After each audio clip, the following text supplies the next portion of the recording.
It's somehow Thursday once again. Let's take a look at some legacy charts, graphs, and figures for BraveNewCoin, starting with my favorite correlation smorgasbord here. We have the VIX correlations, Dixie, gold, 10-year note, SPX, NDX, Nikkei. These are all correlations against BTC. Generally, how this works is BTC has a negative correlation to risk-off assets, such as the DXY. And gold, although it really has had mixed correlations on the 30-week rolling against gold, it has a strong positive correlation with risk-on assets, or risk-on mentality, like the SPX and NDX. Currently, all of those assumptions or classical correlations are kind of on their head because we are positively correlated with the DXY, minimally negatively correlated with gold to a large degree, also negatively correlated with the SPX and NDX minimally. So we are in a weird limbo land right now. One thing I don't like for my bullish Q4 narrative is a rising VIX. The VIX is a volatility index. If volatility is high, or if the index is high, it generally suggests a risk-off mentality. What we don't want to see if we're bullish crypto is a VIX continuously rising or spiking in Q4, because inevitably that will mean weakness for crypto. Crypto thrives on a risk-on environment. One thing that could disrupt even that correlation would be an ETF approval in the US, which would be based on the futures market, not spot markets. We saw some moves up, I think, over the past week based on some front running of that potentially. Also, I think it just lines up with seasonality as well. So I like the seasonality narrative better than front running ETF narrative, but I can see the case there. Certainly, there's been a lot of talk and chatter about a Bitcoin ETF more and more lately on Bloomberg and in other places. Gary Gensler himself has talked about it frequently. So the Dixie on a chart to me looks incredibly bullish. I've said this for weeks, said this for months.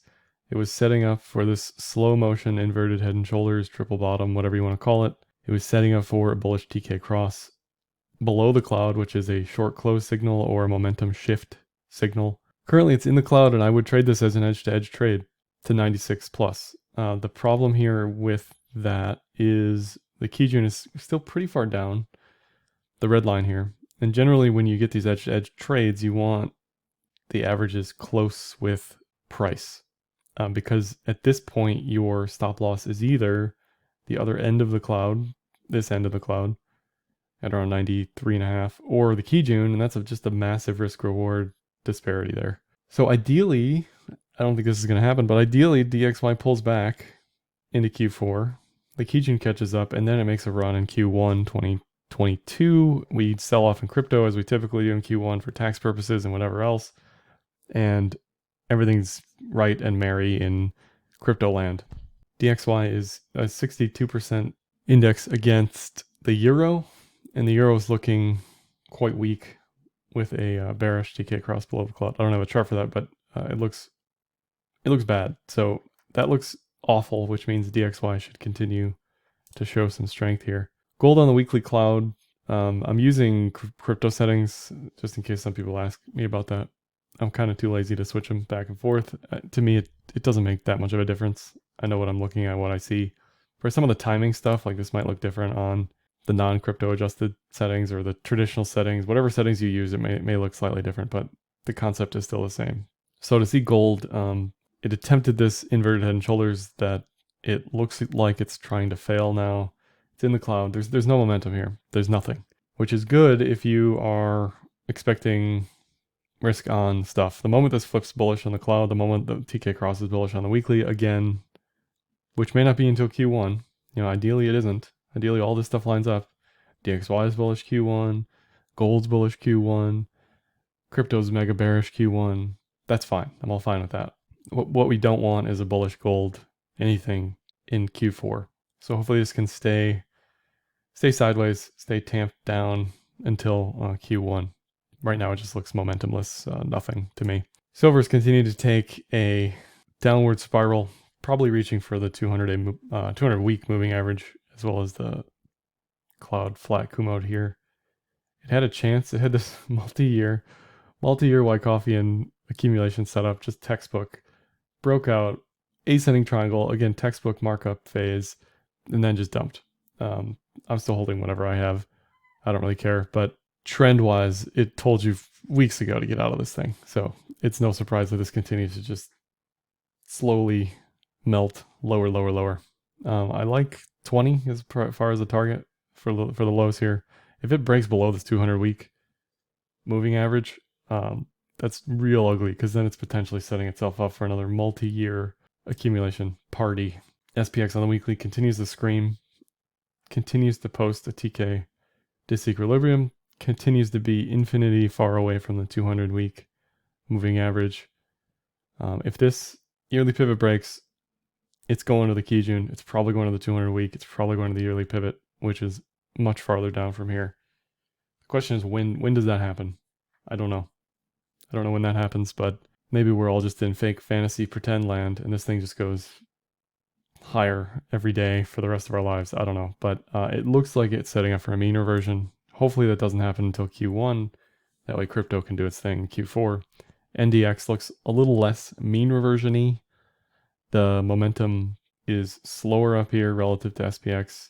It certainly looks primed for a potential pullback to 10K, but doesn't look as threatening as SPX does to me.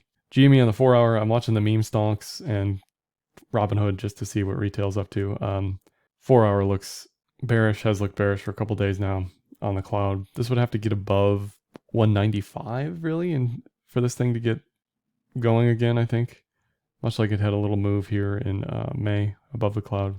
As long as it's below the cloud, your expectation is lower lows. AMC, same thing. Expectation here is lower lows, even though it has this potential inverted head and shoulders here. Shoulder, head, shoulder.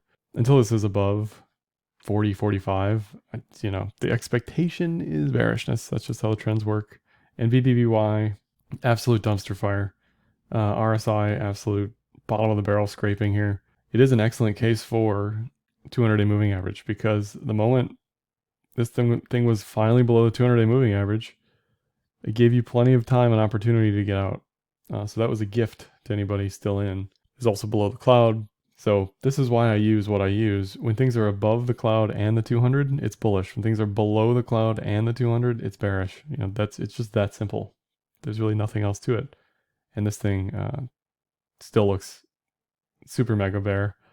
Maybe you get a bull div here, but doesn't look great. Robinhood sideways down, bearish. Nothing specific. This probably just stays sideways flattened out until the payment for flow regulatory stuff gets clarified, whether or not it's made illegal or legal or whatever. This probably does a bunch of nothing. Until then, Coinbase actually has had quite a move off the bottom here with another falling wedge channel bull div in the same zone it had in May, June. So I think Coin and MSTR should both do well in Q4 if crypto does well in Q4. I don't think that's like gigabrain mentality, but Coin above 260, and I like, I don't know, 300 plus for Q4. RSI is quite high on the 2 hour here, but if it can get above this VPVR selling, this could be just insider selling zone. I don't know. I'd have to look at the numbers on that, but that could be why there's so much volume here. I know Kathy at ARK Invest has been probably more selling than buying of Coin at some of these levels. I'd have to look at that deeper as well, but technicals trend, this looks fine to me for at least an attempt at a push higher. MSTR, same thing. You had this triple bottom div, I think I mentioned last week, sorry. Now it's above VPVR levels, anything above 800 in Q4, and it's potentially off to the races for MSTR to shoot to an all-time high retest. Square, they hold a lot of crypto, so I like to look at them weekly as well. Momentum just flat sideways, trendless. They need to get out of this RSI downtrend in order to reach for 365 plus new all-time high territory. No real chart pattern here. I don't think this represents Wyckofian distribution either. It's just random walk, nothingness, momentumless at the moment. Twitter actually looks okay. I know it had some down day or something this week, but to me on the daily, this thing looks primed for new all-time highs to like 100 plus. I like that there's an inverted head and shoulders up here. I like that it's held above the 200. I like that all of this lines up with bullish Kumo breakout. So anything above 79, and it's probably good to go. As far as a measured move is concerned for this, it's probably somewhere between 80 and 100, but I definitely like bullish continuation here if it can hold above the 200-day moving average. ETH, Grayscale's product, looks just like ETH. It's got cup and handle narrative on its side for me. Here's your cup, here's your handle. For the pattern to play out, generally you want a retracement to the 50% or higher. Now, if it retraces to the 618, it usually has a better momentum spring. It has to hold above the 50% retracement in order to be valid based on statistical backtesting. So I think this fits that bill. I like this for all-time highs, just like ETH. I like 50, 60, somewhere in there, based on measured move and yearly pivots. The ETH CME product also looks just like that. It looks like a cup and handle to me. I mean, this isn't a surprise, it's all ETH, but I think it's important to look at this stuff that doesn't trade 24/7 because a lot of the big money, I think, is watching this as well. And to me, this thing looks amazing for new all-time highs. It looks amazing for 5K plus, 6,200, 5K to 6,200 in Q4. Certainly extremely possible based on chart patterns, trend, above the 200, above the cloud, above VPVR. It's got everything you want. It slices, it dices. It looks really good for continuation. Looking at all the Grayscale premiums or discounts, ETC has slipped into negative 40, and BTC and ETH are kind of just in a holding pattern at 15 to 20 or 5 to 10 for ETH. LTC and BCH slightly positive, so no real sentiment gauge here. But in Q4, if this flips positive, which it should never, but if it does, that again is just added sentiment indication for Legacy's bullishness on crypto stuff.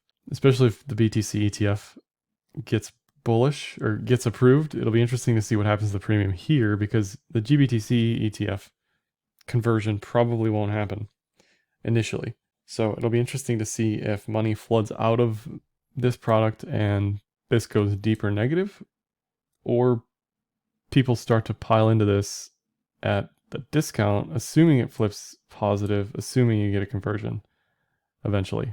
I don't know what the game theory is there exactly, but it'd be interesting to see what happens. The BTC CME futures product also looks not cup and handle-y to me, but it does look more bullish than spot BTC because it's way above the cloud here with a bullish DK cross. Bullish cloud today, this week, whatever, above the 200, very close to 55K, which is the VPVR resistance currently. And above that, it's 100K. It's 6 figures. We're not going to stop at 75. We're not going to stop at 89. It's going to be 100K test. That's what it's going to be. Just like it was from 3 figures to 4 figures, 4 figures to 5 figures, at 10K, and now 5 figures to 6 figures. That's just how it's going to be, I think. And then the CME futures contract, we survived the terrible September that we usually have. We survived the rollover in September, and we've started off extremely strong for this contract, making a new higher high. So I couldn't be more optimistic and bullish on Q4, honestly. Based on trend, based on some fundamental narratives with the ETF stuff, everything looks like it's shaping up for quite a good time. We just got to keep the VIX down. We got to keep the Dixie muted, and we should have an excellent run up here over the next 3 months. Last, I'll just mention the ETH BTC fund and DeFi portfolio. I trade for Technical Capital and Enzyme.finance, a non-custodial portfolio management tool where you can send ETH or USDC or just watch what I'm doing. You can see everything, including AUM performance, allocation, all the vaults I'm sitting in here, as well as the trades I make and the trades tab down below. That's all I have for this one. Like, dislike, comment, share, subscribe, and happy trading.